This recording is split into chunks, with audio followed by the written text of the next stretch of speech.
ভাবা উচিত ইসরায়েলি পণ্য বাদ দিয়ে নতুন বাজার তৈরি করার জন্য বাংলাদেশের মানুষ আপনাদেরকে আহ্বান জানাচ্ছে।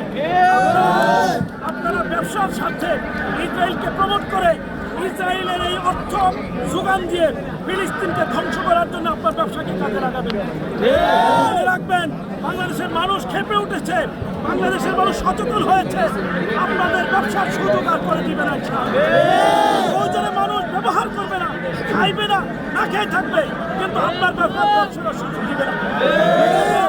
বিশেষভাবে আহ্বান জানাবো, ইসরায়েলিদের সাথে সকল ধরনের ব্যবসায়িক সম্পর্ক বন্ধ করুন। তাদের ব্যবসায়িক যে পণ্যগুলো বাংলাদেশে নিয়ে আসুন সেগুলো বন্ধ করুন। সরকারের প্রতি, বিশেষ করে সরকারের যে ধরনের প্রতিষ্ঠান ব্যবসায়ীদেরকে সুযোগ দিয়ে থাকে তাদের প্রতি অনুরোধ করব, ইসরায়েল থেকে কোনো পণ্য যাতে এলসি করে বাংলাদেশে ঢুকতে না পারে সেই ধরনের সকল উদ্যোগ নিতে হবে। সরকারের বিরুদ্ধে প্রয়োজনে আমরা তীব্র আন্দোলন গড়ে তুলব।